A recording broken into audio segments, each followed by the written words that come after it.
Oh, Olivia Rodrigo. Yeah, I've heard of her.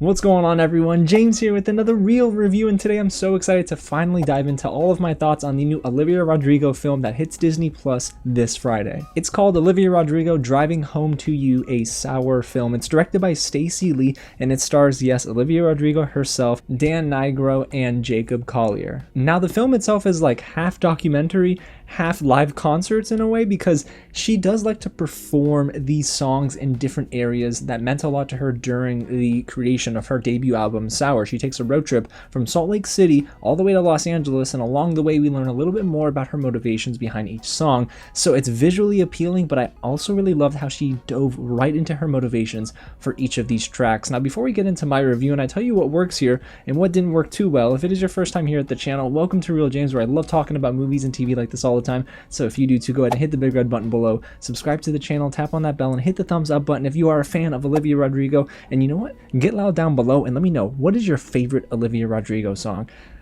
Mine might be Brutal. Alrighty, y'all, so you know what? Let's waste no more time and get right into what I thought really worked with this film. And you know what, guys? I think it just gave me a newfound appreciation for Olivia Rodrigo herself. Before diving into this, I had not too much knowledge about her and her music. I knew about Driver's License, Good For You, and I think that's about it. And I never really listened to her album Sour, but after watching this, I really did gain a deeper, I guess, appreciation for her music and the way she can songwrite, because guys, she's a really good songwriter. And for someone like me who's not the biggest fan and doesn't know much about Olivia herself, it was cool to go down the list of each song in this album. Now, it doesn't go in order, but we get to see this album unfold, and I love seeing her perform with her band. And that's another impressive thing about this film. The direction by Stacey Lee is actually really darn effective here, because you can tell she kind of puts her own touch on filming Olivia and her bandmates. There's a moment where she's playing this piano or keyboard by herself in her room, and then the camera sweeps around and you notice, oh, some more of her band members are here, and then it just does this one shot take around the entire room,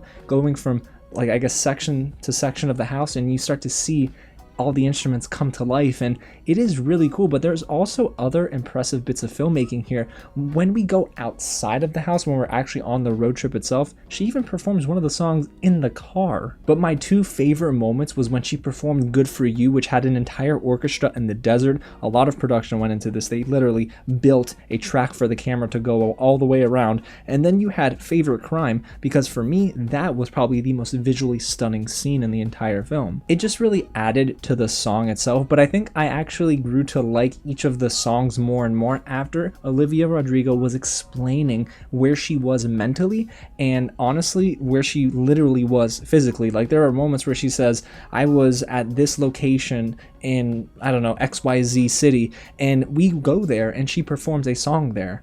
It was really cool. And the other thing this film has going for it is going to be her die-hard fans flocking to Disney Plus and enjoying her perform pretty much every song from the album. And seeing her sort of just perform these full songs, or at least most of the songs in their entirety, reminded me of what Taylor Swift did on Disney Plus. We covered it here on the channel, but that Folklore, I think it was Long Pond Sessions is the full title for it, that Disney Plus special, to me, made me love Taylor Swift even more, because listen, I love Taylor Swift. Her music is incredible, but here, this film made me, I guess, a better or bigger fan of Olivia Rodrigo. I can actually kind of vibe with some of these rock vibes from her music, and then when she kind of gets more grounded and it's just her playing the piano, it is just impressive. But I do think there are a lot of moments here of found footage, home footage, and footage from festivals that gave me some chills. And yes, I'm talking about the moment where they take us to the iHeartRadio Music Festival, if I'm not mistaken,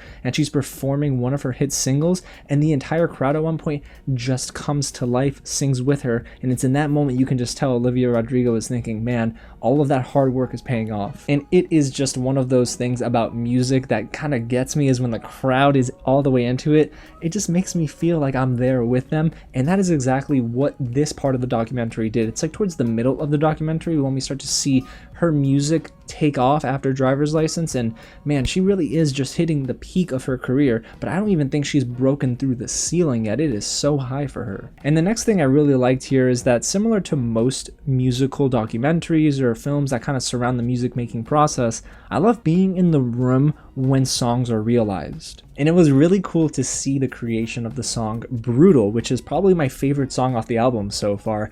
It was just an infusion of that punk rock vibe, but also seeing Dan, I believe, yeah, it was Dan, who was actually plucking, just some strings on his guitar, playing some chords, and then all of a sudden Olivia's like, time out, whoa, I like that, what was that? It was neat to see how that song came to be, but it's just something about being behind the scenes and just seeing an artist sit down with a producer and say, you know what, we're gonna knock out this album. And eventually we do get to the end of the sour production sessions, and you can just see the relief on Olivia Rodrigo's face, and it's just a beautiful culmination, honestly, of where she is now in her career. And it was really cool to see some guest appearances by artists that I've actually grown to like over the years, like Jacob Collier, and just see both of them sort of talk to each other about making music. However, it would have been nice to see even more guest appearances by musicians, because I do feel like Olivia Rodrigo's music is being noticed by millions of people out here now, and you can just tell that even some of these more, I guess, established artists in the game are recognizing that, yeah, she's something special. And honestly, the overall feel and look of this film was really incredible at times. I don't know, it was so clean. It just looked so darn good, and you can just tell that they were, of course, sometimes using shots that were, I guess, not necessarily candid, but then there are other moments where you have maybe a GoPro set up somewhere, or even her walking into a convenience store, and that just seemed to me to be a little bit more candid. So I like the infusion of both, and it just kind of adds to the overall flavor for the entire film. Now, when it comes to things I didn't like too much about Driving Home to You, there's not much here. And what I mean by not much, I mean there's not many negatives that I can pull from. However, there was one thing that kind of bothered me, and that was just after the first act, like when we're about 30 to 40 minutes in, I'm starting to think, okay, is this less a documentary and more of like a visual album in a sense?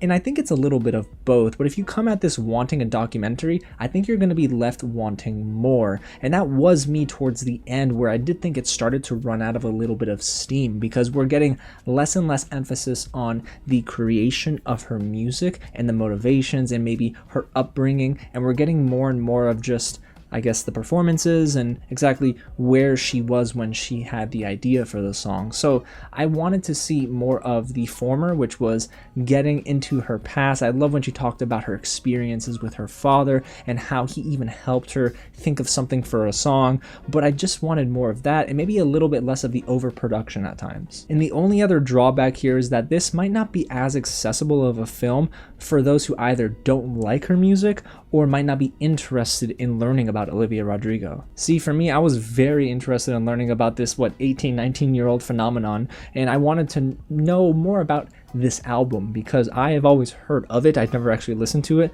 So it was nice for me to listen to the album for the first time with this film versus actually sitting down and going on Apple Music and listening to her music, which I may or may not do after this. Let me just make sure I got it added to my library. So overall, you guys, Driving Home to You is actually really enjoyable. Is it the best thing I've seen all year? No, but it doesn't have to be. It needs to just be something that is probably A+ for the fans, and I do think that this accomplishes just that. It is something that fans will love, sit down and enjoy nearly an hour and a half of, and honestly, I'm not even the biggest fan like I've mentioned this entire review, and I came away understanding the hype surrounding Olivia Rodrigo. I really do have a newfound appreciation for her music and who she is. And if anything, this gets me much more excited for her sophomore album because I don't know what's next, but I can only imagine she's gonna raise the bar again. So there you have it, guys. That's my real review of Olivia Rodrigo, Driving Home to You, a sour film. I can't wait to hear exactly what you have to say about it. So all the Olivia Rodrigo fans, get loud down below in the comments and let me know all your thoughts.